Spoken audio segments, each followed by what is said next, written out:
राज्यपाल महोदय के अभिभाषण पर आपने मुझे बोलने का मौका दिया, आपका बहुत बहुत धन्यवाद। महोदय, राज्यपाल महोदय का जो अभिभाषण है वो सरकार का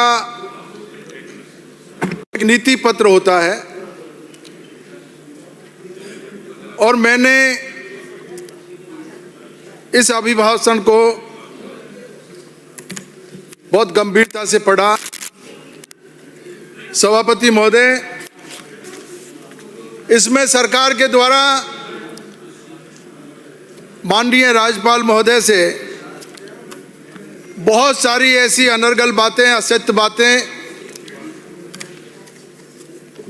पढ़ाने का काम किया जिससे राजस्थान का कोई विकास का ताल्लुक नहीं है।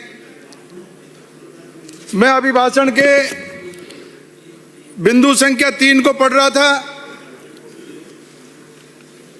उसमें लिखा है खेतों में सरसों के फूल खिले हैं, इंद्रदेव की कृपा हो रही है, राजस्थान का भाग्योदय हो रहा है, सूरज पूरब से निकल रहा है,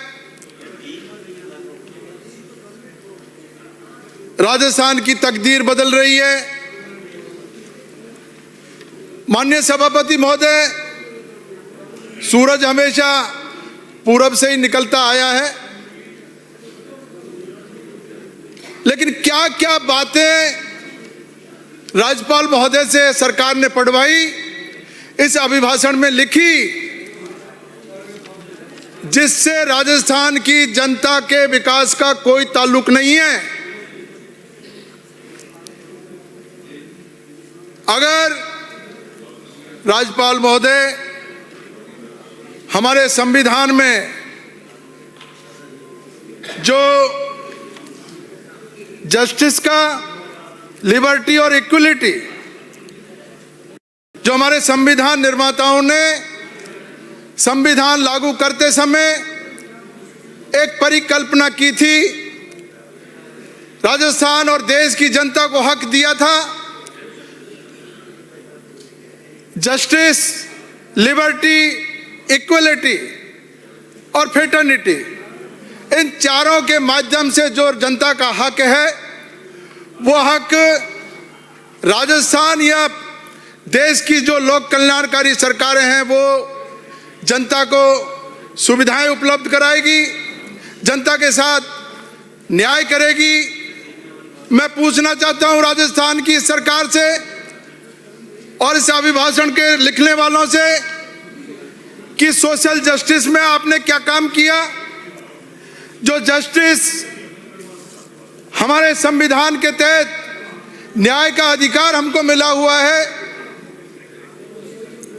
उस न्याय के अधिकार में प्लीज आवाज धीमी। इकोनॉमिक सेक्टर में आपने क्या काम किया, उप मुख्यमंत्री लगे हुए, पॉलिटिकल सेक्टर में आपने क्या काम किया, मुख्यमंत्री खुद ही को आपके सदस्य को। माननीय सभापति महोदय, राजस्थान की 30% आबादी एसटी, एससी और गरीब तबके की है। सोशल जस्टिस का जो कंसेप्ट है वो आज का कंसेप्ट नहीं है।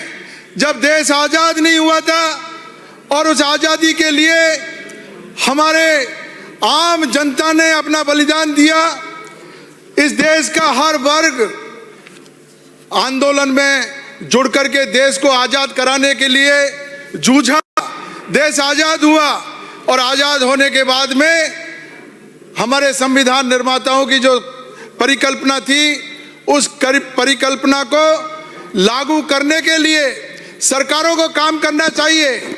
ये राजस्थान की सरकार अगर सोशल जस्टिस का कोई कंसेप्ट ला करके सोशल जस्टिस की इस अभिभाषण में बात करती, राजस्थान की जो वीकर सेक्शन है, एसटी, एससी, ओबीसी का सेक्टर है, अगर इसके लिए कोई नई परियोजना लेकर के आती, अभिभाषण में जिक्र करती, तो मैं सबसे पहला व्यक्ति होता, राज्यपाल महोदय को मैं धन्यवाद ज्ञापित करता।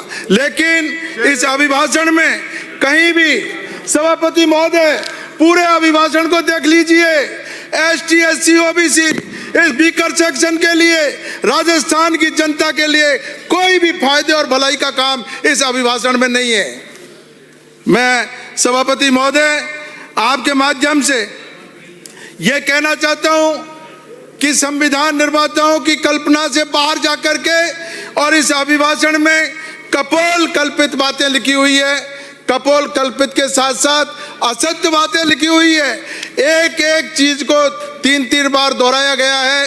पिछले अभिभाषण को पढ़ा, उससे पिछले अभिभाषण को पढ़ा, लगातार वो बातें दोहराई जा रही है और उनकी कोई पूर्ति और उस क्षेत्र में कोई काम उस सेक्टर में सरकार के द्वारा नहीं किया गया है। मैं इसी के साथ जो दूसरी जो इस अभिभाषण में जो जिक्र किया है और जो राजस्थान के विकास से संबंधित जो बातें हैं, चाहे सड़क निर्माण की बात हो, अभी आज प्रश्नकाल में बात चल रही थी सड़क निर्माण की। सड़क निर्माण के लिए मुख्यमंत्री जी ने इसी सदन में घोषणा की थी कि 10 करोड़ तक के काम स्थानीय विधायक की अनुशंसा पर किए जाएंगे। 5 करोड़ रुपए का जो मिसिंग लिंक का काम है, यह काम स्थानीय विधायक की अनुशंसा पे किया जाएगा। लेकिन माननीय मुख्यमंत्री जी की जो घोषणा थी, वो माननीय मुख्यमंत्री जी के जो आदेश इस सदन में थे, उन आदेश को चैलेंज किया जा रहा है। कैसा इस राजस्थान में ऐसा कौन व्यक्ति हो गया जो मुख्यमंत्री जी के आदेशों को सुपरसीड करके और उसकी पालना नहीं की जा रही। मैं आपके माध्यम से कहना चाहता हूं, पूरे राजस्थान में और विशेष रूप से हमारे कांग्रेस के जो विधायक हैं, उनके साथ भेदभाव किया जा रहा है। एक भी व्यक्ति, एक भी एमएलए की अनुशंसा पे काम इस सरकार ने नहीं किया, मन मर्जी से काम किया है। इसी तरीके से मैं स्वास्थ्य के संबंध में बात करना चाहूंगा। हेल्थ में जो 25 लाख रुपए तक का बीमा अशोक गहलोत साहब की सरकार ने दिया, चिरंजीवी योजना, उसको बंद कर दिया। आज पीएचसी, सीएचसी, जो पीएचसी से सीएचसी में कन्वर्ट तो हो गई, लेकिन उसके बाद में ना सीएचसी में डॉक्टर हैं, ना स्टाफ है, ना भवन का काम किया जा रहा है, बिल्डिंगों के लिए पैसा नहीं है। और सरकार के पास जब पैसा नहीं है तो सरकार को यह घोषणा करने की आवश्यकता नहीं है। झूठी घोषणाएं, असत्य घोषणा करके और राजस्थान की जनता को गुमराह किया जा रहा है।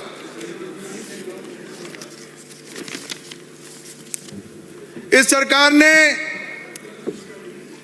जो पिछली सरकार ने मनरेगा जो स्कीम थी, महात्मा गांधी नरेगा योजना, उस नरेगा योजना से महात्मा गांधी जी का नाम हटाया। इसके साथ साथ दूसरे प्रावधानों को भी इतना जटिल कर दिया, राजस्थान की ग्रामीण जनता वो इस योजना के तहत काम प्राप्त नहीं कर सकती। भारत सरकार ने अभी जो कानून पास किया है, उसमें 40% पैसा स्टेट को देना है और स्टेट के पास पहले ही, राज्य के पास पहले ही तंगी से जूझ रहा है। राज्य तंगी के ये हालत हो गई है कि लोगों को, जो हमारे कर्मचारी हैं, उनको पैसा देने के लिए, पेंशन योजना, पेंशन देने के लिए पैसा नहीं है। तो 40% पैसा ये स्टेट कैसे देगा, ये बहुत सोचने की बात है। इसका मतलब ये हुआ कि 40% पैसा स्टेट के पास है नहीं और हमारे गरीब लोगों को, मजदूर लोगों को इस योजना का कोई फायदा नहीं मिलेगा।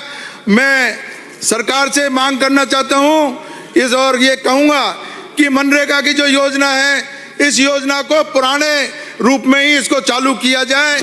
जो पहले कानून था जिसमें 90-10 का रेशो था, 90-10 का रेशो रहना चाहिए, तब जा करके ही ये योजना ये सफल हो सकती है, अन्यथा नहीं हो सकती। हमारे साथियों के द्वारा और सरकार के द्वारा जो एसआईआर करवाई जा रही है, मुझे ये देख करके बहुत अचरज हुआ, आश्चर्य हुआ कि एसआईआर में एक एक व्यक्ति के द्वारा, एक एक कार्यकर्ता के द्वारा फर्जी दस्तखत करके और 500 फॉर्म जमा करा दिए, 500 फॉर्म जमा करा दिए। 500 फॉर्म जमा कराने वाला व्यक्ति जो उसने अपने दस्तखत फर्जी करके दिए हैं, मैं हमारे सरकार के जो साथी यहाँ पर बैठे हुए हैं, सरकार में हमारे विधायक साथी और सरकार के मंत्रियों से कहना चाहता हूं, इसमें इस SIR में सुनो, जिसने भी फर्जी दस्तखत किए हैं उसमें एक दस्तखत में 1 साल की सजा है। एक दस्तखत में, एक फर्जी दस्तखत में 1 साल की सजा है। 500 फर्जी दस्तखत, फर्जी फॉर्म भर करके आपने दिए हैं, इनकी जांच होगी और जांच होने पर आपको 500 साल तक जेल में रहना चाहते हो क्या? इसलिए 500 साल तक जेल में रहना चाहते हो क्या? इसलिए आप ये फर्जीवाड़ा नहीं करें। माननीय सदस्य, फर्जीवाड़ा करोगे 500 साल तक जेल में रहोगे क्या? आसन को 500 साल जेल में रहोगे। माननीय इसकी सदस्य, जांच और जांच होगी, जांच होने के बाद जांच होगी, इसकी जांच करवाएंगे। माननीय सदस्य, जब पता लगे आसन को संबोधित कीजिए। 500 साल जेल में रहोगे। 500 साल जेल में रहोगे, 500 साल। इस सरकार ने शिक्षा के ढर्रे को बिल्कुल खराब कर दिया। हमारे माननीय शिक्षा मंत्री जी पहले तो महात्मा गांधी इंग्लिश मीडियम स्कूलों के पीछे पड़ गए। अगर इंग्लिश मीडियम में हमारे ग्रामीण क्षेत्र के बच्चे अगर अंग्रेजी पढ़ते तो इस सरकार को क्या नुकसान हो रहा था, माननीय शिक्षा मंत्री जी को क्या तकलीफ हो रही थी। लेकिन हमारे शिक्षा मंत्री जी जो वंचित वर्ग से आते हैं, ग्रामीण क्षेत्र से आते हैं, इनको पता नहीं क्या तकलीफ हुई। माननीय सदस्य, सबसे पहले महात्मा गांधी स्कूलों का विरोध किया और महात्मा गांधी स्कूलों को कभी बंद करने की बात करते, कभी उसमें स्टाफ नहीं लगाया और हालत ये हो गई, पूरा वातावरण खराब किया। हमारे ग्रामीण क्षेत्र के बच्चे बड़ी मुश्किल से, क्योंकि इंग्लिश स्कूलों में पढ़ नहीं सकते, सरकार ने ये इंतजाम किया था ग्रामीण क्षेत्र में इंग्लिश स्कूल खोलें, वहीं पर भर्ती हो जाए, वहीं पर पढ़े। और इसका परिणाम हमने देखा, ग्रामीण क्षेत्र में बच्चे बहुत फर्राटेदार इंग्लिश बोल रहे थे। वो फर्राटेदार इंग्लिश मंत्री महोदय को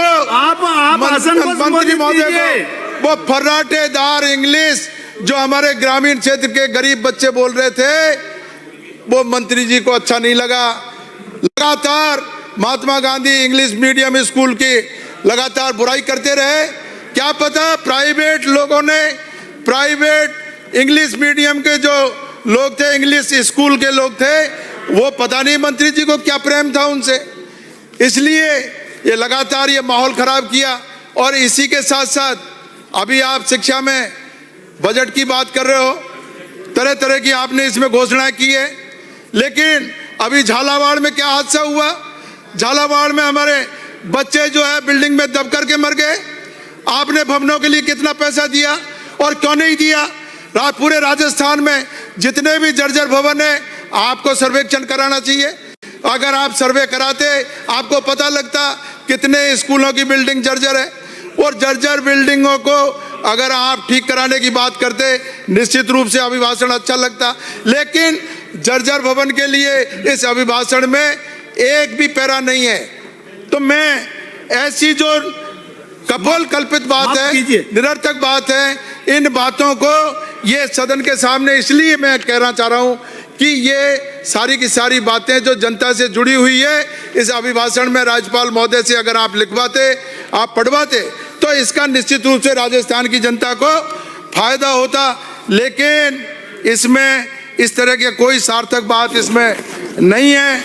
मैं पंचायत और नगर परिषदों का जो चुनाव की बात है, समाप्त कीजिए। ये चुनाव भी सरकार को समय पर कराना चाहिए था, लेकिन पंचायत के चुनावों को लगातार टाल रहे हैं। स्थानीय निकाय के जो चुनाव है उनको लगातार सरकार टाल रही है। अतुल जी, मैं पंचाली। आपसे ये अनुरोध करना चाहता हूं, क्या कारण है कि पंचायत और अतुल नगर पालिका जी, के चुनावों पंचाली। को भी ये सरकार माननीय नहीं करना चाह रही। मैं इस पूरे अभिभाषण में मैं आपके माध्यम से इस सदन को और इस सदन की मर्यादा के लिए कुछ कहना